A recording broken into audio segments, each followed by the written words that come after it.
What's up, everybody? It's your host, Dingane Kendricks, Hello, everybody. It's Shaka Gant-Kendricks. and welcome to another episode of the Behind the Hero podcast.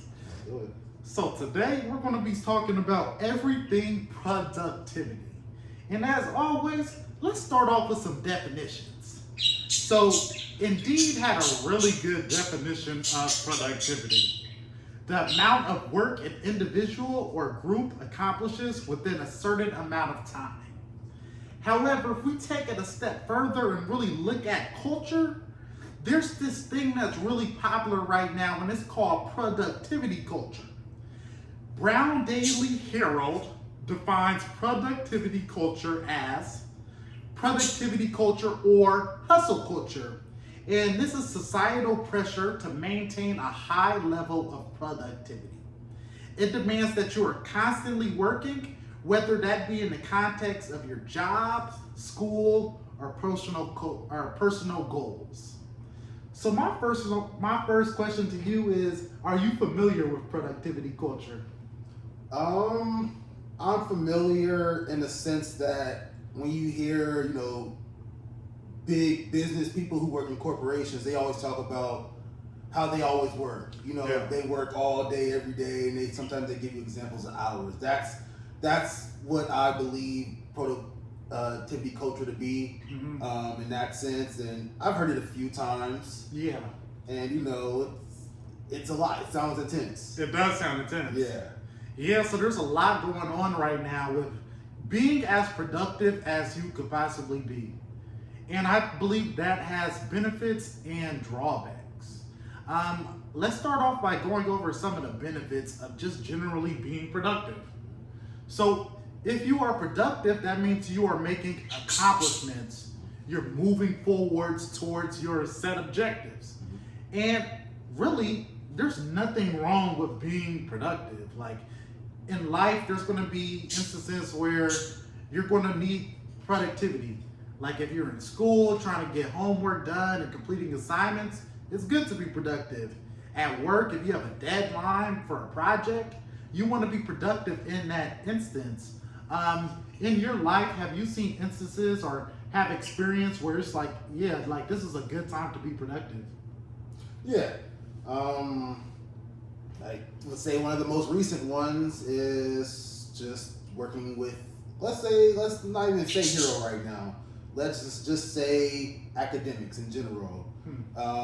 Studying, when you're in college, you want to go out. Yep. You definitely want to just hang out with your friends, have fun. But you also know that you're in classes. And it's also an added thing when you're a student athlete. Yeah. So you definitely have to understand to be productive. You have to make sure that that you have practice.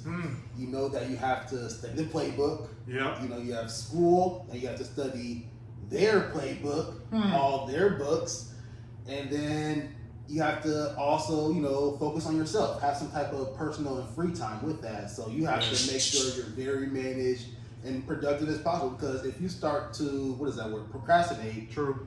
then you're not going to get anything done. You're going to fall behind, and then you become the opposite of productive. And just to highlight what you said, it seemed like the things you were doing were good. Like you're in school, there's things that come along with that. You were playing football, and so there's things that are required of football players in college. Yeah. And you also wanted a social life. Yeah. In order to manage all three of those, you have to have productivity. Yeah. And that really highlights like some of the benefits of productivity. I would say my experience for productivity is highlighted when I first got into business. So when I first got into business, it wasn't like, if you hear chirping in the background, that's our third and fourth host of the podcast, Nick and Barney. They like to make some noise. So when I first got into business, I didn't just hop into business and, just become ultra successful all in a day. I had to start slowly. So what that required of me was working multiple jobs. So I would work at Hero as a coach, like 5 hours a day at a school. And then also I would work for this app called Blue Crew, and then I would go into stadiums and do like concession work. So I had to be productive in my days to just get started, to get experience in work in general. So I had to manage what that looked like, to be able to work 2 jobs and also to just enjoy life generally and explore possible business interests that I would like to pursue. As time went on, as I learned more about business, I found a pathway in e-commerce. So then I had to balance, okay, I'm working at Hero, I'm working at working at the stadiums, and also now I got this business going. I need to find time in my day. So what I ultimately had to decide to do was work at Hero as a recess coach and pursue my business interests as well. But with that decision being made, I no longer had time to do Blue Crew working at the stadiums. But ultimately, I just have to set my objective and find like what's the most productive way to reach how can I be productive in a day and reach my objectives. So that was my most recent experience with being productive. Okay. Do you have an experience where you weren't so productive? Where you thought about it, something that you really wanted, it was a goal that you wanted to reach, but you weren't as productive, and in the end, you kind of saw that because of my unproductiveness, it didn't lead to where I wanted to be. And now I know it's a lesson. Now I know in the future how to be more productive.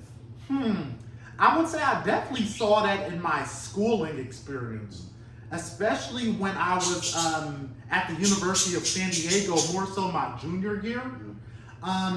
And really, I wasn't interested at that point in what was going on. I wasn't interested in my classes. I wasn't fully applying myself. And as a result, I got the results of not applying myself. My grades weren't good. The results showed that I was not productive. And so that was something that I had to deal with. There were real world repercussions of not being productive in that situation. So I definitely see it. I also, in that, I would highlight like a learning opportunity. I had some deep lessons in that moment. I realized, and this also aligns with productivity, that if you decide to quit something or give something up, that there's no guarantee that you're going to start off from where you left off. Like, so in those situations, you have to understand like the work that has been put in to getting you to where you're at. And if you do decide to give that up, what you're going to have to do, not only to move forward, but to get back to where you're at. And that's something to really think about. Yes, the way forward, how to progress. It's steps. It's not just I'm there. I'm productive. It's levels to everything, and it's levels to production, to productivity too. So, because once you understand that, you don't have to always rush. Yeah. You can take your time and still be productive. You give yourself a range of time, a period of time. Like we're doing. Do so much now, and then do a little more next week, and then do a little more next week, and then after a while, you'll see like, dang, I reached the goal I was trying to achieve. So yeah, I definitely agree. I feel that. Do you have any instances that you would say were similar? I do, and I was thinking about one, and I'm gonna take it all the way back. Okay. I'm gonna take it back to we were kids and we were in karate. And we first started off karate. It was good. It was different. And then a little while later, it was like, didn't really want to. But this was we still had years of karate left. So this was towards the beginning. So towards the beginning, it was really good. And then it was like, do I really want to continue this? And then that was a point where we really started fighting. So I've been there for maybe a year or so. We started fighting, sparring, and with things like that, it's still a sport. You have to, go and practice. It's not just relying on the practice in class. It's going back home to practice your technique and your skills. And at that point, I wasn't doing that in karate. So we started sparring, and I sparred with this one girl. She was much older than me. She was high school. Yeah. I remember this. Yeah. Like I remember one of the sisters, right? Yeah. Mm-hmm, the twins. Yeah. So we were sparring, and I didn't even expect it. Like she just boom kicked me right to the chest, and I just went back. I was like, dang! Like, I was like, man, I wasn't ready for that. And I was years younger, but still, it was just like it was a wake up call. Like I didn't have the technique I should have. There's ways to block or counterattack that. I didn't practice. I didn't know it. So, after that point, I started putting in extra time because, of course, I didn't want that to happen again. I have to be able to defend myself in any situation. And, so in order to do that, you have to actually put in more time, like I said, than what you'll learn in class. You have to go home and practice as well. But, that's just an experience of, I was unproductive. For that first beginning of my experience at karate, I just relied on class. I went home after that, but I didn't do anything extra. Knowing that it should be, something that would help me out in the future, I didn't do it. And then that experience came, and then after that point, I was much more productive in my practicing. And from there, I got a lot better. I was able to, definitely spar more. I was using more of the weapons and getting really good at techniques and skills, but that only came from not only practicing and doing my best in the classes, but coming home and practicing as well. So that was my experience of, a little fun experience of unproductivity and productivity, and, how something can, flip a switch and, okay, I really need to get it down. Yeah. So we talked about productivity in our lives, instances where we felt very productive, instances where we could have improved our productivities. Let's say there's someone out there listening right now and they're like, I want to improve my productivity in this season of my life. Do you have any tips that you would give to them to help them move forward and being more productive? I would say if you're just starting off with productivity, write it down. I would say write your goals down, and then for about a month, and each week you just have added something a little more on. It doesn't have to be a lot, but something more that you can continue to handle and just get better at doing. So that's what I say. My idea is write it down, write your goals down week by week by week for 4 weeks, and make sure that there's something added on each week that will make you better in the future. What about you? I would agree with that pretty much entirely. Saying to envision what you want to accomplish in the long term and also on a day-to-day basis, and to really look at what's realistic for you. What's the first step that you could take, something that you would be consistent in, and just get started with that. And once that becomes a part of your daily activities, then you can look at what's the next thing that you can add to it, building blocks that's going to get you to your destination. Yeah, definitely. For sure. So we talked about the benefits. However, in productivity culture, there's that drawback, like the negative side of productivity culture that it's easy for us to see because we're in the Silicon Valley. So this is like the land of entrepreneurship and building business and productivity culture. Have you seen the drawbacks, the negative side of productivity culture? I have seen drawbacks, not only seen, but, documentaries and things like you see, like a lot of people, stock market people work all day doing those hedge fund deals and things like that. Yeah. And, the negative effect is that they keep pushing while they get tired, and, eventually, it becomes other things to make sure that they stay and continue to be productive that might not be the most healthiest for them. So it's definitely one of those drawbacks I see. In order for you to continue to be successful, you might, damage yourself in the process in order for you to achieve those goals. So I've seen at least one of those. What about you? I would say so too. I often see or hear about instances where people try to live up to that, like that idea. And I would say that even so for myself personally, like having this image of what success and what it means to be productive is, and to hold that image above yourself. So in order to accomplish goals or objectives that you think are important, you almost like dismiss yourself in pursuit of that ideal. And I think a lot of people mistake what that looks like. You can see on social media, oh, this person worked 12 hours, 12 hours, 12 hours, but you don't see the burnout. Yeah. Like that isn't shown on there. Or you might not see the building blocks that led up to those 12-hour days. It may have started a 1-hour day, 2-hour day, and now 5-10 years later, this person who you put as an ideal, or just this concept that you found through research that you have as your ideal, is you put that on a pedestal and you don't, make it realistic. So I would say I have seen that a lot. Okay.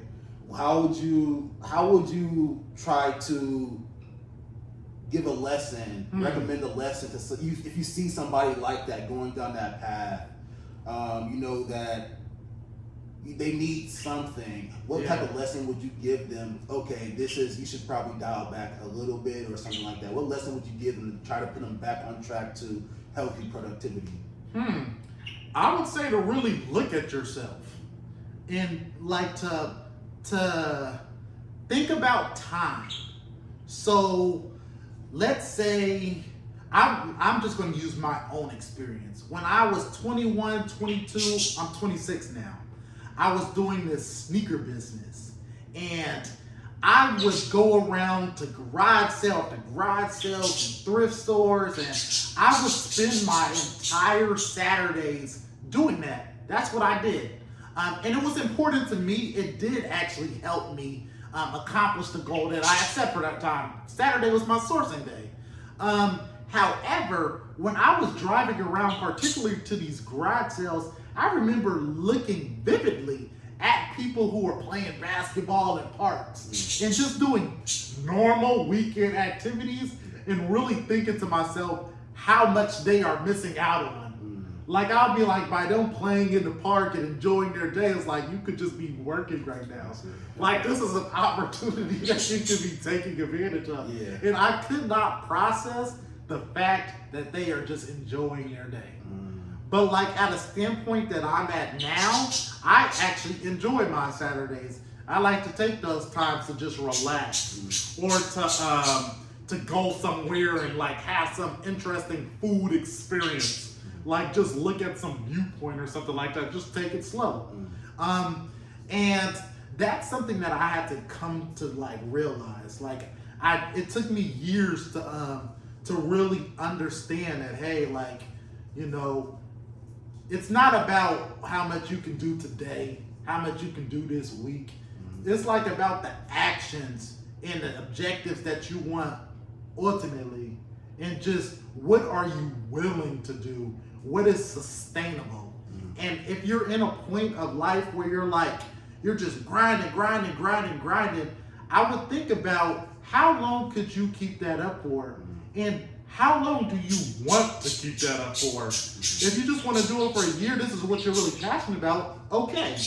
But if you see yourself on this journey for 10, 20, 50 years, this is a lifelong journey, then I would really think about, okay, maybe there are instances in my life where I can draw back on this because I know I have more time to reach this objective. So that's what I would say. Okay. What would you say? I would probably say, in the instance of me coming off as a supervisor, director, hero, just making sure that, because sometimes I definitely want to, just go all in, because, it's just go all in because, I know we got it, I know that, we'll be able to handle it. But then again, it's, also not only us being able to handle it, but whoever's working with us, employees, Yeah. Other administration, other people from other businesses. And sometimes, I take that mentality and, it's affecting them too, like trying to, this, and this, knowing that they're not me. I can't really treat everybody as though they are me because they're not. But sometimes, okay, you really need to get this down. It's, time limits, time frames, really just on it. Not really giving too much grace in the process, not really understanding, but just trying to make sure that, the programs are implemented. Yeah. But, over time, it took a while, just to kind of tailor and try to be more understanding, listening, being more communicative, with, everyone around me, having more patience, having that good balance between understanding someone, but also getting the job done. And I think that good balance has, definitely developed my skills as a supervisor, just trying to make sure that, again, we're still getting the hero programs now, but understanding that everybody's coming from their own lives, which are different, having things that they are going through that they're also bringing to the job that they're not trying to bring to the job, just understanding that, and how can we, work still, create a solution and work through it and still, do the job that, we are both here to do. Yeah. So I think in that way, and me just coming off to the world, I think that I've gotten better with that productivity, because at first it wasn't a healthy productivity, definitely getting things done, but just the outward effect of how it might come off to others. So I think now it's a lot better, still able to get things done, but I personally feel like I've been, become a little more patient, and their understanding, and still allowing them to, have their own say and their creativity in the process, but still make sure that, are you getting the job done? And that, we still need the job to be done. So I think in that way, I have changed from unhealthy productivity to healthy productivity. Well, we've given y'all insights on the benefits of being productivity, the drawbacks of productivity culture. And as you might know, we work at Hero, that's our family business, and we are partnered with a variety of K-8 schools in the Bay Area. My next question for you is, do you see productivity culture amongst students that we serve? Or do you see productivity culture in schools in general? We mentioned productivity culture in college, and I believe many people would see it in a college environment, but have you noticed it in elementary through high school environments? Yeah, I've seen it in elementary, high school environments, depending on the home environment that the kid comes from. They might be more, grew up in a more home where you study more, or you read books more. That's what you valued more, and you see them when they come to school. They're all about reading or making sure their work is done, or trying to pursue the next extracurricular that can help them in their academic journeys or things like that. So you definitely see those students. And again, it depends, not only home life, but it depends on your own values. But it is out there, and I have seen it in high school, middle school, and I've even seen it in elementary school. It might not be the same level, but you still see those students who they're not as active. Especially because we work at mainly recess time, where you're supposed to be active, and students are supposed to be active in some way, but you still find those students who are to themselves, or reading, or trying to focus on something that's not in the moment. And in that way, I have seen productivity, and in that way, I can see it continuing to level up as they get older to something that is just becomes unhealthy. Yes, and I would agree, especially with that last point. In kindergarten, you're probably not going to see too much productivity culture, but as students go through the education system and the like the course load becomes more rigorous. They have more assignments to complete. Then as time goes on, you start building into this productivity culture. And by the time you get to college, it's like normal. So I would have I do notice that. So it's not going to be as prevalent in elementary schools, not even as much in middle schools. And the one we went to, it was productivity culture for sure. Yeah. But in general, it's not too much productivity culture. Probably, I would have said till you get to like high school, and then really at that point, you got to balance so much that it kind of moves into a productivity culture. Yeah. So I would just, if I'm speaking to the individuals in K through 8 schools, K through 12 schools, I would just say to be aware of, everything that you have to accomplish and have a plan for how you want to move about, reaching your goals in a way where you don't have to sacrifice your time for the objective. Like, you can have a balance there.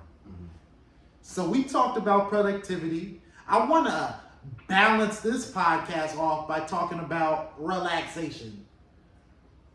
What would you say is the importance of relaxation?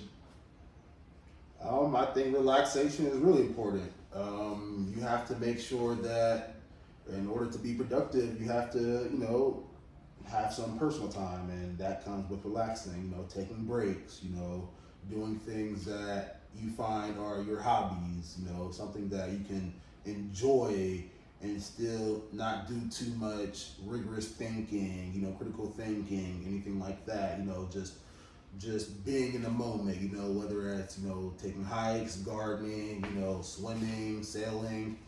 I think those things are really important in order for you to increase healthy productivity, making sure that you have a solid balance when you're going about achieving any goal.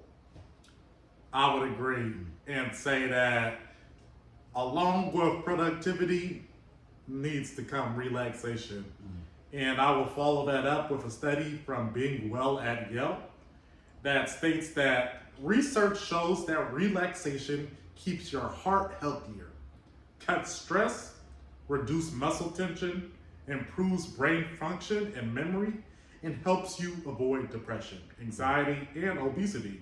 It boosts your immune system and helps alleviate the symptoms of many medical and psychological disorders. So, as you are pushing for productivity and meeting your objectives, that opposite side is relaxation. So I truly believe that it's important to have a productivity practice as well as a relaxation practice. Like, it's like, this is the time I'm working, but this is what I do to, to relax. Like, it's good for my health. Like, it's good to go out there and exert myself. Like, that's like working out. But then it's also good to sleep, to rest. So my last question for this podcast is, what relaxation tips would you give to a viewer who is watching right now who would like to build their relaxation practice? Well, I'd say one of my most interesting relaxation practices were, I call it spontaneous building. And it was just something with some simple materials. It was hot glue and wooden sticks, those wooden popsicle craft sticks. And I just made giant structures out of them. I made multiple giant structures, and again, I call it spontaneous building because you're not writing anything down. It's not planned. There's no lesson to it. You don't have to follow any directions. You're just putting things together and seeing what you make. So it's basically just art in another way.